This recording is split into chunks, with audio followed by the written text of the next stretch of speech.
be me. 34-year-old woman living what I thought was my truth. Always believed in equality. Always stood up for what I thought was right. Work as a program coordinator at a non-profit that helps women transition back into the workforce.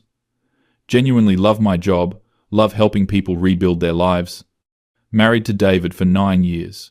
2 beautiful kids.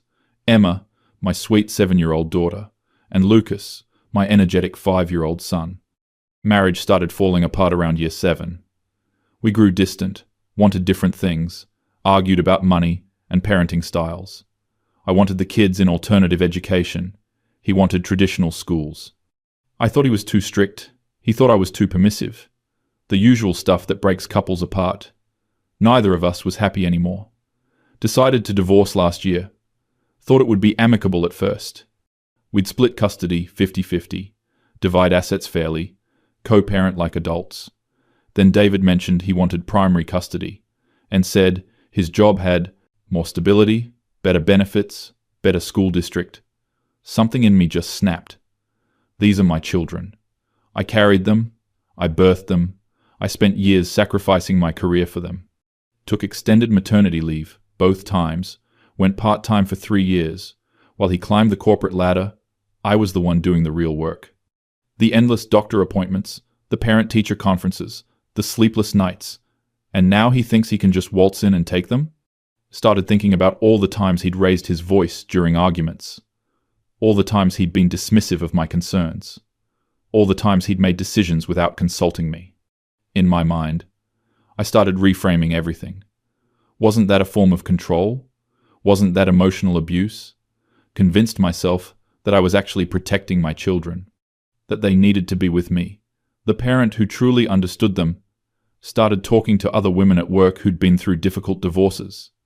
Heard stories about how the system favors fathers with money, how good lawyers can twist everything, how women lose their children all the time to manipulative men. Felt this growing panic that I was going to lose Emma and Lucas. That's when I made the worst decision of my life. Started documenting incidents that never happened. Wrote in a journal about arguments we'd had, but added details that weren't true. Described him pushing me during a fight. He never touched me. Wrote about him screaming at the kids until they cried. He was firm, but never cruel. Described feeling afraid, walking on eggshells, being controlled, and told myself I was just emphasizing the emotional reality. That even if the specific incidents weren't accurate, the feeling was real. That's how I justified it at first. Then I went further. One night after the kids were asleep, I took a hairbrush and pressed it hard against my upper arm. I had to do it multiple times to get a bruise to form. Took photos from multiple angles, made sure the lighting looked dim and scary. Created a whole folder on my phone of evidence. Some days I'd pinch my wrists until they were red. Once I bumped my cheekbone against the bathroom cabinet door to create a faint bruise. I took a photo immediately, adding it to my collection. The hardest part was involving Emma and Lucas. He started subtly at first. Would ask Emma, "Remember when Daddy yelled at Mummy that time? Were you scared?" She'd look confused, say she didn't remember. I'd gently insist, "You were there, sweetie, in the kitchen. Don't you remember?" Kept bringing it up until she'd nod, uncertainly. With Lucas, it was easier, because he was younger. I'd ask leading questions. "Does Daddy ever make you feel scared?" He'd say no. I'd respond, "But remember when he got really angry about the toys? You felt scared then, right?" Repeated these conversations over and over, added details each time. Told Emma she needed to tell the truth about how Daddy hurt Mummy. Described scenes that never happened until they became almost real in my own mind. Convinced myself I was helping them feel safe to disclose the truth, that I was giving them permission to talk about things they'd been suppressing. Filed my first police report 3 months before the divorce hearing, hands shaking as I sat in the station. Told the officer David had shoved me during an argument about custody. Said I'd hit my shoulder on the kitchen counter. Showed them a bruise I'd given myself by pressing a rolling pin against my skin. They took photos, filed a report, asked if I wanted to press charges. Said I was too afraid, just wanted it documented. The officer was sympathetic, a woman about my age. Told me I was brave for coming forward. Felt sick to my stomach, but also weirdly validated. Filed a restraining order the next week. In my affidavit, I described 3 incidents of physical abuse. Him grabbing my arm and leaving bruises. Never happened. Him throwing a plate that shattered near my head. Never. Him blocking me from leaving a room during an argument. Never happened. Included the photos I'd staged. Added dramatic language about fearing for my safety and the children's well-being. The temporary restraining order was granted immediately. David was ordered to stay away from the family home.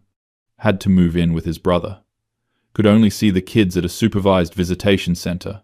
Saw the confusion and hurt on his face when he found out. He tried calling me, asking what was happening, saying we could work this out. I didn't answer. Told myself he was trying to manipulate me. Filed a second police report about him violating the restraining order. Claimed he drove by the house slowly at night. He didn't. Said I saw his car parked on our street. It wasn't. Police took it seriously. Warned him about the consequences. His lawyer was furious. David was bewildered. He hadn't violated anything because he hadn't done anything wrong. Meanwhile, I was meeting with Child Protective Services. They'd opened an investigation based on my allegations. I sat in my living room with a CPS caseworker named Jennifer. She was kind, professional, taking careful notes. I told her everything I documented. Described David as controlling, volatile, unpredictable. Said the children had witnessed violence, that Emma had started having nightmares, that Lucas had become anxious and clingy. Jennifer asked to speak with the children separately. This is where I did something I can never take back. Before her visit, I prepped Emma carefully, sat her down, and explained that we needed to tell the truth about Daddy, that sometimes grown-ups don't show their best selves. They asked her to remember the times Daddy got really angry, told her it was okay to say she felt scared, and practiced what she would say. When Daddy and Mummy fight, I feel scared, and I hide in my room. Made her repeat it until it sounded natural. With Lucas, I used simpler language. Told him that sometimes Daddy makes Mummy sad. Asked if he could tell the nice lady that. He nodded, wanting to please me. When Jennifer interviewed them, Emma recited what I'd taught her. Lucas mostly stayed quiet, but nodded when Jennifer asked if he sometimes felt worried. Jennifer's report noted concerning signs of domestic discord and recommended continued monitoring. Didn't find evidence of immediate danger, but flagged the case. This was somehow both a relief and a disappointment. I wanted validation, but not intervention. Wanted David to look bad, but not to actually face serious consequences. Just wanted primary custody. The preliminary custody hearing was approaching. My lawyer was confident, based on the restraining order and police reports that told me that documented abuse allegations typically resulted in supervised visitation at most. That I'd likely get primary custody with David having limited parenting time, exactly what I wanted. Except I couldn't sleep at night. I kept having this recurring nightmare, where Emma and Lucas asked me why I lied. Would wake up in a panic, tell myself I hadn't really lied. Just emphasized certain truths. Protected my children from potential future harm. Any mother would do the same. 2 weeks before the hearing, filed a third police report. Claimed David had sent me threatening text messages. Of course he hadn't. But I took screenshots of messages he'd actually sent. We need to talk about the kids. This is getting out of hand. Please just tell me what you want. Told the police these were veiled threats. That we need to talk was code for intimidation. That out of hand referred to his anger. The officer seemed skeptical, but took the report. Everything came crashing down because of my own stupidity. I'd been venting to my best friend Rachel throughout this whole process, and I sent her long text messages about my strategy. Actual messages like, coached Emma on what to say to CPS, think she's got it down, and gave myself a pretty convincing bruise. Today, looks legit in photos, and David has no idea what's coming. His lawyer thinks this is about custody, but I'm playing a different game. Rachel had been supportive initially, but as things escalated, she'd grown quieter. Stopped responding as enthusiastically. I was too caught up in my own drama to notice. Turns out, Rachel had been dating David's brother Tom for the past month. They met at a community event. She didn't tell me because things were so contentious. But when Tom mentioned how confused and devastated David was, how he'd never been violent in his life, how the allegations made no sense to anyone who knew him, Rachel started feeling uncomfortable. She'd seen the text messages I'd sent her, struggled with what to do, finally decided she couldn't stay silent while an innocent person was destroyed, took screenshots of our entire text conversation, hundreds of messages over 3 months, gave them to Tom, who gave them to David's lawyer. I had no idea this was happening. Walked into the custody hearing feeling confident. My lawyer had prepared me well. We had the restraining order, the police reports, the CPS investigation. We had Emma prepared to testify about feeling scared. We had my photos, my journal, my documented timeline. David's lawyer stood up and requested a recess. Said new evidence had emerged that required the judge's immediate attention. Presented a thick folder to Judge Morrison. My lawyer looked confused. I felt a spike of anxiety but didn't know why. Judge Morrison spent 20 minutes reviewing the documents in chambers. Came back looking severe. Asked my lawyer and me to approach the bench. Showed us printouts of my text messages to Rachel. Every single incriminating message. My stomach dropped.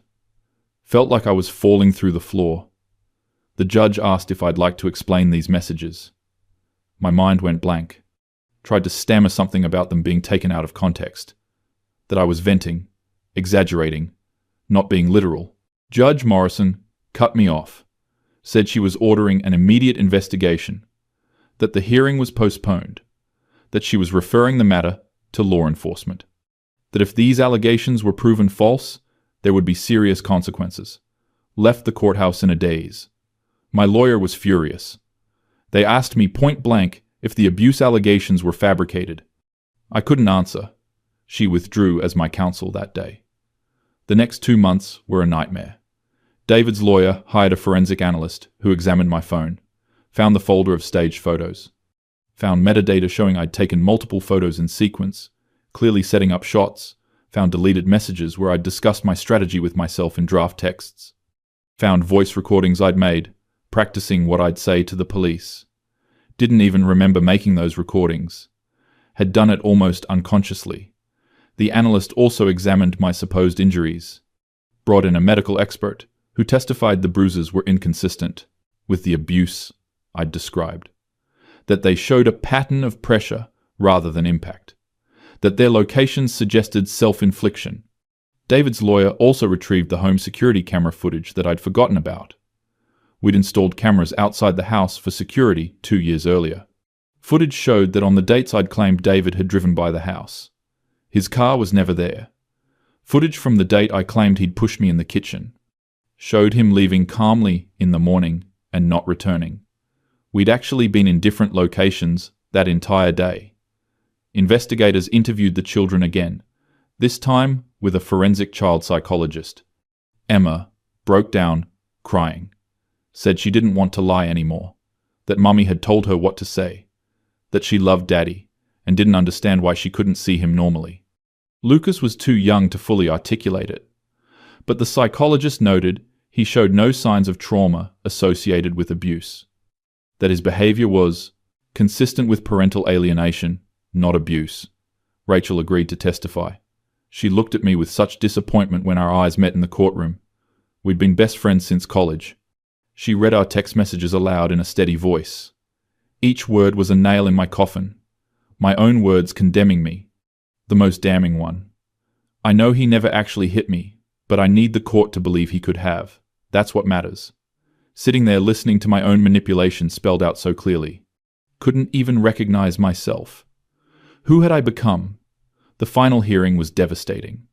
Judge Morrison reviewed all the evidence, found me in contempt of court for lying under oath. Found that I had filed false police reports. Found that I had committed perjury in my restraining order affidavit. Found that I had coached minor children to give false testimony. Found that I had manipulated the child welfare system. Found that I had engaged in parental alienation. Her voice was cold and disgusted as she read her ruling. Said she had presided over family court for 17 years, had seen genuine victims of abuse struggle to be believed, and here I was making false allegations that harmed real victims. Said my actions were a betrayal of my children, the court, and every actual abuse survivor terminated my parental rights entirely. No visitation, no custody, no contact, except through written letters that David could choose to share with the children if and when he deemed appropriate. Awarded David full sole custody with complete decision-making authority. Ordered me to pay the maximum child support based on imputed income. Since I worked non-profit, my actual income was modest. But the court calculated what I could potentially earn. Set support at a level that would take most of my paycheck. Referred my case to the district attorney for criminal prosecution. Recommended charges for perjury and filing false police reports, each carrying potential jail time. Walked out of that courtroom knowing I'd lost everything. The story spread through our community like wildfire. We live in a mid-sized town where everyone knows everyone.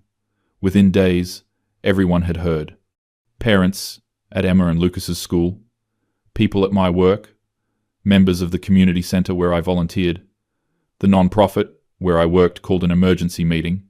My supervisor, a woman I'd respected for years, looked at me with cold eyes, said the organization couldn't employ someone who'd weaponized abuse allegations, that our entire mission was to help genuine victims, that my actions had undermined the credibility of every woman we served, terminated my employment effective immediately, escorted me out of the building with my belongings in a box. Co-workers I'd worked with for 6 years wouldn't meet my eyes. My parents called me the night after the ruling. My mother was crying, said she didn't know how to reconcile the daughter she raised with the person who'd done these things, said she needed time and space. My father just said he was disappointed. That single word hurt more than anything else. They've barely spoken to me since. Didn't come to my birthday. Didn't invite me to Thanksgiving. My sister sent a long email. Said she'd always looked up to me.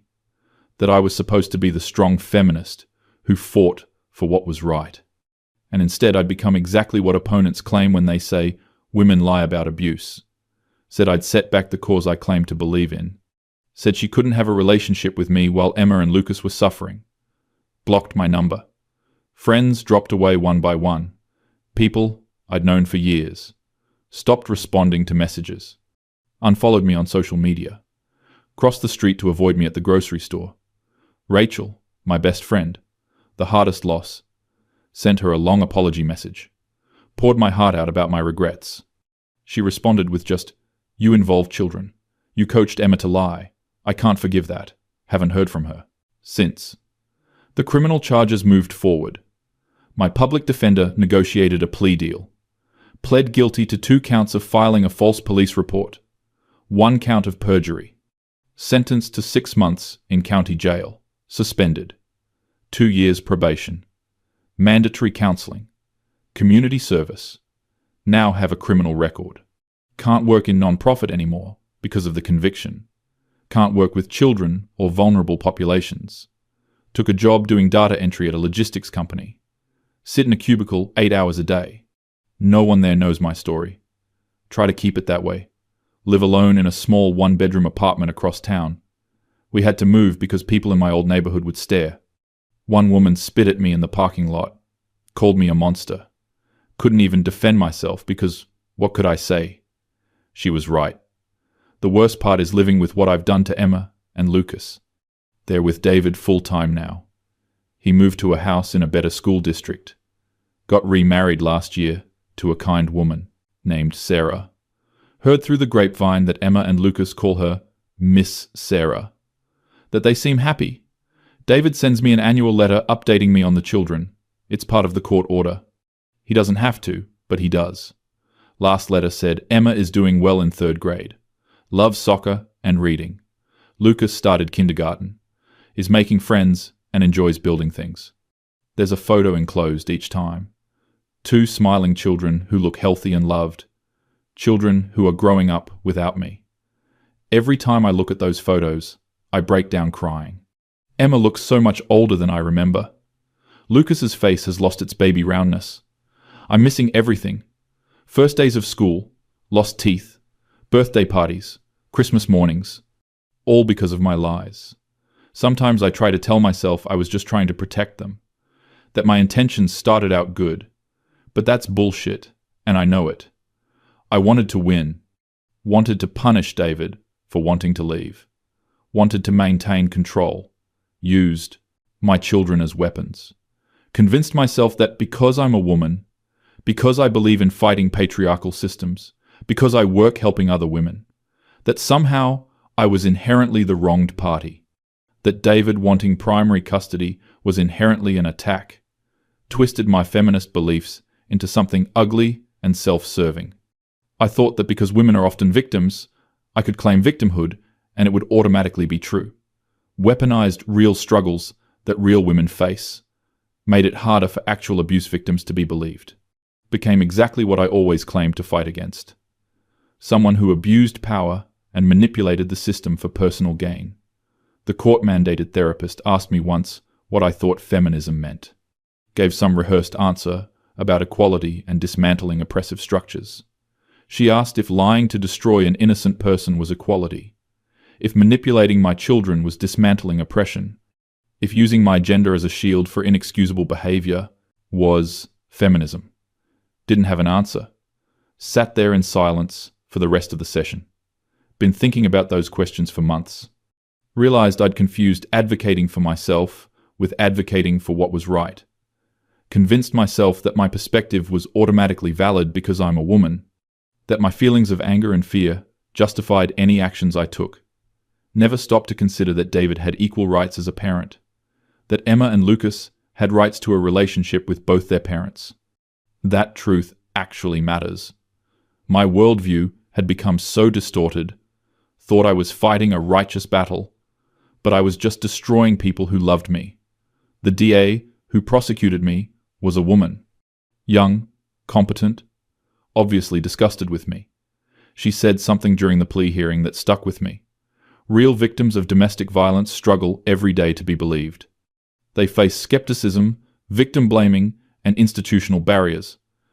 And then there are people like the defendant who fabricate allegations for personal gain, making it exponentially harder for actual victims. This isn't feminism. This is narcissism. She was right. I'd become so focused on my own narrative that I couldn't see anything else, thought I was protecting my children when I was actually traumatizing them. Emma is going to grow up knowing her mother coached her to lie about her father. Lucas will eventually understand that I tried to steal years of his childhood with his dad. They'll both know I valued winning over their well-being. That knowledge will shape them forever. Sometimes I fantasize about what I'd say if I could see them, how I'd apologize, try to explain. But what explanation could possibly suffice? Mummy was selfish and cruel, but she really believed in gender equality? There's no version of this story where I'm redeemable. David could let me see them. The court said letters only, but he has discretion. He hasn't exercised it. Can't blame him. Why would he let the person who tried to destroy him near his children? The person who taught his daughter to lie, who gave herself bruises and blamed him, who filed police reports that could have ended with him in jail, who tried to paint him as an abuser when he'd never raised a hand to anyone. He's protecting Emma and Lucas from me, like I should have protected them from my own worst impulses. I write letters to the children sometimes. David reviews them and decides whether to share them. Doubt he shares many. Write about how sorry I am, about how much I love them, about how none of this was their fault, about how Daddy is a good man and they're lucky to have him, apologizing for things they're still too young to fully understand. Emma might start to understand soon. She's getting older, asking questions probably. What will David tell her? Probably the truth. That Mummy made very bad choices. That Mummy hurt people. That sometimes people who love you can still do terrible things. He'll tell it in age-appropriate ways. He's a good father like that. The kind of father I tried to claim he wasn't. My new therapist, the court-mandated one, finished, but I kept going, asks what I've learned. Learned that good intentions don't excuse harmful actions. Learned that you can't weaponize victimhood without becoming a perpetrator. Learned that children are people, not possessions or tools. Learned that the systems meant to protect abuse victims are fragile, and people like me damage them irreparably. Learned that feminist values mean nothing if you abandon truth and ethics. Learned that you can destroy your entire life in a matter of months and spend years living in the ruins. Learned that some mistakes can't be fixed, some relationships can't be repaired, some trust can't be rebuilt. The community support group for parents who've lost custody can't even go to that. They're for parents who've lost kids to circumstances or bad luck. Not for parents who engineered their own destruction through malicious lies. I tried going once. When I shared my story, the facilitator asked me to leave. Said my situation was different, that I hadn't lost my children. I'd thrown them away. Sits with me every day. I didn't lose Emma and Lucas. I chose this. Every single step. Chose to lie. Chose to manipulate. Chose to coach them. Chose to stage photos. Chose to file false reports. Chose my ego over their well-being. Now I live with those choices. In this small apartment with photos of children who are essentially strangers now, who grow taller and older in annual update letters, who have lives I'm not part of, who have a stepmother who actually cares for them, who have a father who protected them from me. Work my data entry job. Come home to an empty apartment. Eat dinner alone. Watch television I don't really pay attention to. Go to therapy. Attend my mandated check-ins with my probation officer. Pay child support that I'll never see. Benefit my children directly. Watch the money. Leave my account. Each month, knowing it's the least I owe. Write letters that probably get filed away unread. And think about what I destroyed. Sometimes, women at my new workplace talk about their kids. Share photos. Complain about the challenges. Laugh about the funny things they say. I stay quiet. They've asked if I have children. I say no, because how do I explain? Yes, I have 2 children I'm legally barred from seeing because I fabricated abuse allegations and coached them to lie in court. Easier to just pretend I'm childless, which, functionally, I am. Saw Emma from a distance once, was at the grocery store, and saw David with the kids. Emma has gotten so tall. Lucas was chattering excitedly about something. They looked happy. Healthy, adjusted, ducked into another aisle before they could see me. In terms of my probation, say I can't approach them, but I would have hidden anyway. Couldn't bear to see Emma's face if she recognized me. Fear, maybe. Or worse, nothing. Just a blank look of non-recognition. Her mother become a stranger, cried in my car for an hour. This is my life now. This is what I chose. When I fabricated those first allegations, I thought I was so smart. Thought I was playing the game better than David.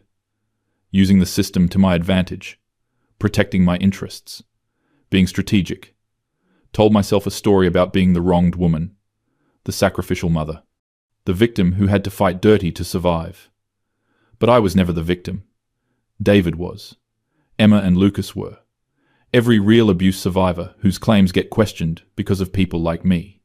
They're the victims. I was the abuser. Used the courts as my weapon. Used the police as my tools. Used my own children as pawns. All while telling myself I was fighting for justice, for equality, for my rights as a mother. The narcissism is breathtaking in retrospect. The sheer entitlement. Believing that my feelings justified destroying an innocent person's reputation. That my desire for primary custody outweighed my children's need for their father. That being a woman who believed in feminist principles somehow exempted me from basic ethics. There's a folder on my laptop. Contains all the court documents. The evidence of my lies. The text messages that exposed me. The judge's ruling. The termination of my parental rights. Sometimes I read through it. Force myself to confront what I did. The therapist says this might not be healthy, but I disagree. I need to remember. I need to sit with the full weight of my actions, because the alternative is letting myself off the hook, telling myself it wasn't that bad, that I was under stress, that the system was unfair, that David pushed me to it. All lies. more lies I could tell myself. But I'm done lying. The truth is, I did something unforgivable, hurt my children in ways that will echo through their entire lives, destroyed my family, damaged the credibility of real victims, betrayed every principle I claim to hold, and I have to live with that every single day for the rest of my life. Emma will be 8 soon. Lucas will be 6. Will David tell them about me on their birthdays? Or is it better if they just forget? Don't know which would hurt more. Being remembered as the mother who lied, or being forgotten entirely. Either way, I deserve it. This is my confession, my cautionary tale, for anyone who thinks the ends justify the means, for anyone who thinks their pain gives them the right to destroy others, for anyone who would use their children as weapons, for anyone who would fabricate abuse allegations. Don't. Just don't. Because when the truth comes out, and it will come out, you'll lose everything. And unlike in the movies, there's no redemption arc, no moment where everyone forgives you and you get your kids back.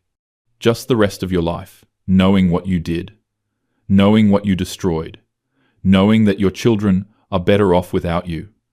That's my reality now, and I did this to myself. Nobody else.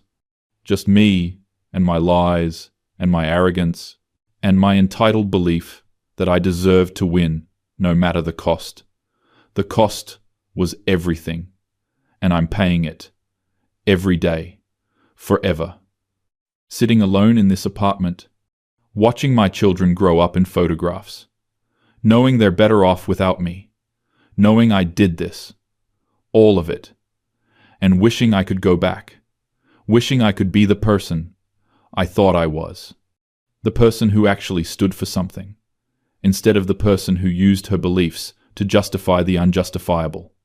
But I can't go back, can only go forward, into a future without my children, without my friends, without my family, without respect or redemption, just consequences, permanent, irreversible consequences.